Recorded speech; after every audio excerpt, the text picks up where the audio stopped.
Most people sense it at some point in their life. They become clear about something, not casually, not abstractly, but clearly. And then something shifts. Opportunities appear, paths open, conversations happen at the right moment. It feels as though reality is responding. And yet, when people try to repeat this effect deliberately, it often fails. They visualize, they imagine, they build vision boards, and nothing happens. So they conclude one of two things. Either the whole idea is nonsense, or there is something wrong with them. Today I want to suggest a third possibility, that the mechanism is real, but it was explained badly. And in that bad explanation, something essential was left out.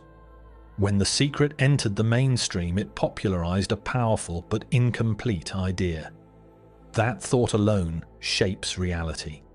That imagining something strongly enough causes it to arrive. That wanting is sufficient. For many people, this didn't just disappoint, it damaged them. They waited, they trusted, they stayed passive. And when life didn't change, they blamed themselves. But the real failure wasn't theirs. It was a missing mechanism. Because reality does not deliver outcomes. Reality delivers levers. And unless those levers are pulled, nothing moves. Long before manifestation culture, one thinker expressed this with far more precision. Hermann Hesse once wrote, "It is only through action that mind and reality can come into contact." That single sentence dismantles both extremes. It rejects the idea that reality moves without action, and it rejects the idea that action is meaningless without mind. Hesse is pointing to an interface, mind on one side, reality on the other. Action as the point of contact. That is the missing piece. In the late 19th century, physicists suspected something unusual. They believed that reality might not be made only of objects and forces, but that space itself could be structured, a medium through which energy and information moved. This intuition led to the Michelson-Morley experiment, which attempted to detect that hidden background. The experiment failed, and for decades the idea was dismissed. But what replaced it was not a return to simple mechanics. It was something stranger. Physics gradually shifted away from solid objects and toward fields. Electromagnetic fields, quantum fields, probability distributions. Reality stopped behaving like clockwork and started behaving like a pattern. By the late 20th century, physics was no longer describing the world primarily as things. It was describing relationships, interactions, and information. Experiments such as the double-slit experiment revealed something deeply counterintuitive. Particles behave differently depending on how they are measured. Not because consciousness is magical, but because interaction matters. Reality does not exist as a fixed picture independent of contact. It exists as potential, shaped by engagement. These ideas appeared in the most respected scientific venues, including Nature, not as spiritual claim, but as evidence that the classical, purely mechanical worldview was incomplete. Science does not prove metaphysical ideas, but it does quietly retire old assumptions. This is where science and lived experience meet. While physics was moving toward fields and probabilities, people were noticing something else. That when they became specific and emotionally committed, their life began to reorganize. Not magically, mechanically. The difference wasn't imagination, it was signal. Consider how modern algorithms work. If you browse casually, nothing changes. If you repeat searches, linger, engage, and reinforce. The system adapts. Not because it understands you, but because it responds to consistent signal. Now remove the computer. The human nervous system does the same thing. Clarity changes attention. Emotion assigns priority. Repetition reinforces pathways. Your perception shifts. Your decisions change. Your behavior aligns. And behavior is how you touch the world. This is where Hesse's insight becomes crucial. Mind alone stays internal. Reality alone remains untouched. Only action brings them into contact. From the inside, this process feels uncanny. You didn't force anything.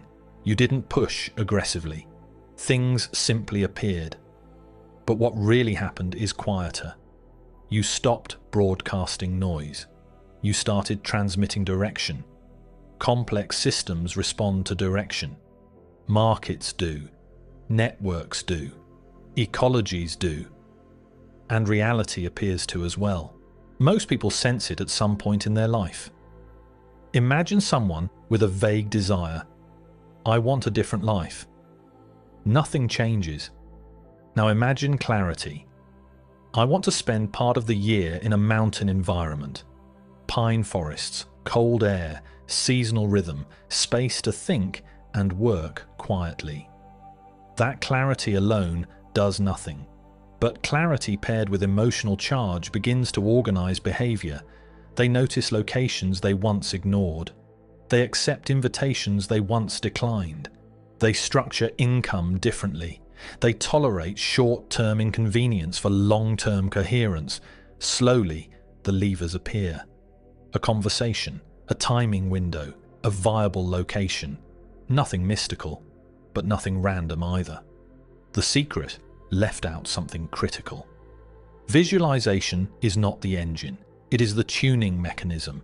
The engine is action, not frantic action, but aligned action. Reality does not reward wishing. It responds to coherence. When thought, emotion, and behavior point in the same direction, the system amplifies you. This amplification is what people experience as manifestation. But without action, there is no contact. Emotional charge is not desire, it is voltage. Casual wanting produces weak signal. Emotional charge does something else. It collapses options.